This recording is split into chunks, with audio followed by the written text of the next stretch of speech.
If you've ever been looking at picking up yourself a set of acoustic noise cancelling headphones that are wireless without breaking the bank, Fifine may have the solution for you. Hey guys, welcome to the channel. Before we get started into anything, I just want to say that Fifine have in fact sent me on these headsets to review, have a look at, try it out, but all the opinions in this video are that of my own. This is the Fifine X3.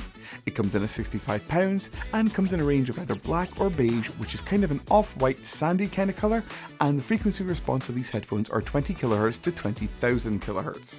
They're an over-ear wireless solution with multi-point Bluetooth connectivity, and they also feature acoustic noise cancellation inside as well.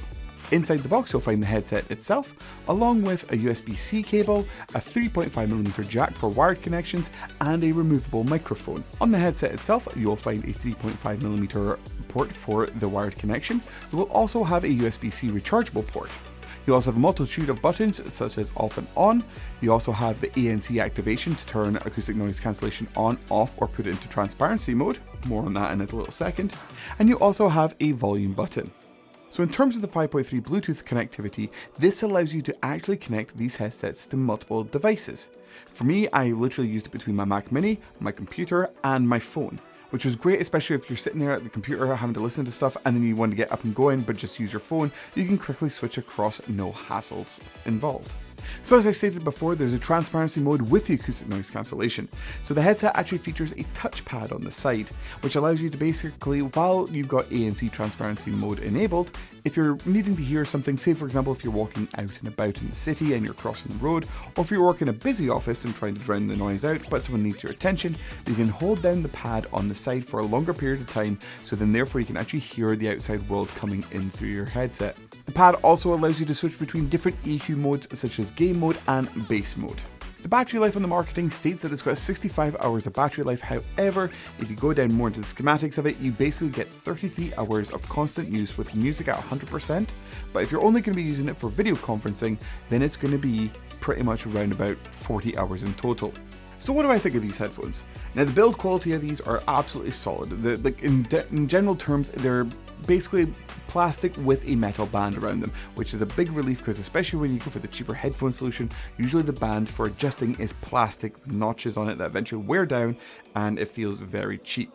The kind of matte, soft touch that is basically coated in, it's very nice to handle as well. The ear cups themselves are pretty much a kind of fake leather. However, I would have preferred much more of a fabric solution for this.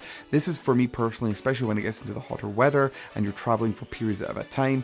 And yeah, they get a bit sweaty. We all know that feeling with the kind of fake pleather kind of feeling headphones. And the annoying thing is you can't actually switch out the cup on these. Well, I tried to do it, but in the end I heard the plastic popping off for the shield for the actual drivers, and I didn't want to break these while I was testing them out. Now onto the sound quality. The sound quality of these, I found I didn't have to change outside the box the second I got in. I didn't actually have to put on any of the game modes or bass modes either. Pretty much for me, the mids were not muddy, the bass was solid, and the trebles did not sound too tinny. I used these headphones when I was traveling on a plane and also on a train as well. We might as well throw in automobiles there, you know, just for the sake of the meme.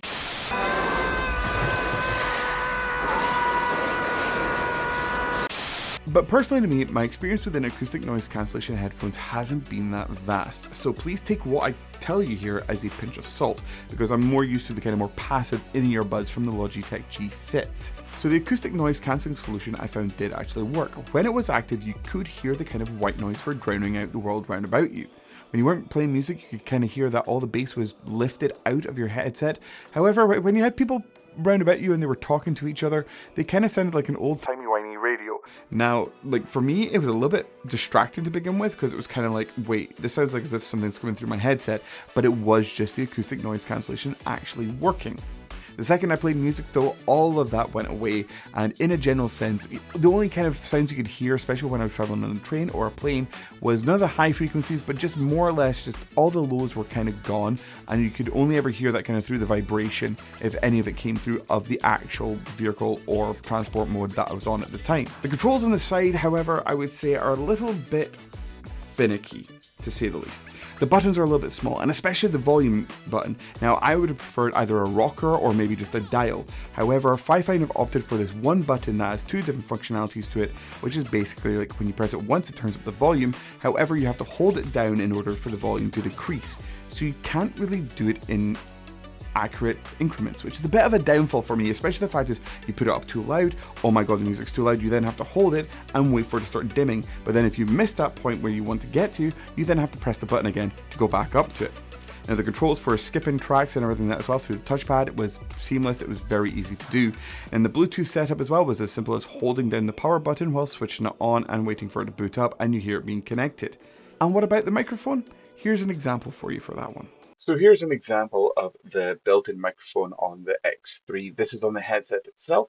So this is what you'll be using when you're out and about on public transport or walking through the city or countryside, not the removable microphone.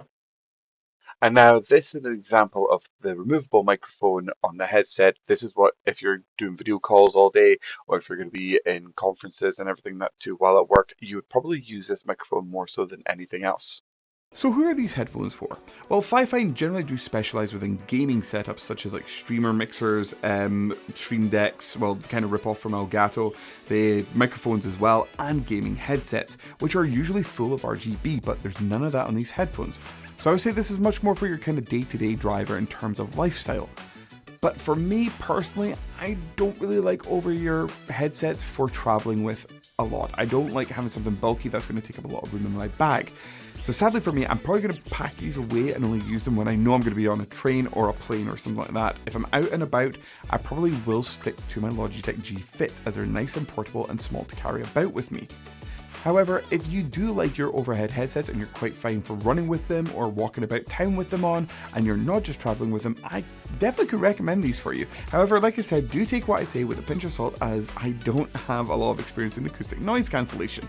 But for me, this was my first time using them, and they were solid. They were really good, especially for £65. You're not spending £200, £230, £250 on something that may possibly come from Bose or Beats as well, which I've never actually had the pleasure of using. So take away with what you will on this video, alright? Don't come at me. But anyways guys, that's everything for this video. If you like what you see here, please subscribe to the channel and don't forget to like the video. We'll be coming out with some more reviews of some more gear soon, and also a studio tour as well is coming up. I also do apologize for how hoarse my voice is. I have not recovered from TwitchCon from a week and a half ago now, I want to say. So yes, voice is coming back. We'll see what happens with streaming and everything as well. I'll try and nurse it better. But until the next video, I'll catch you then. See ya.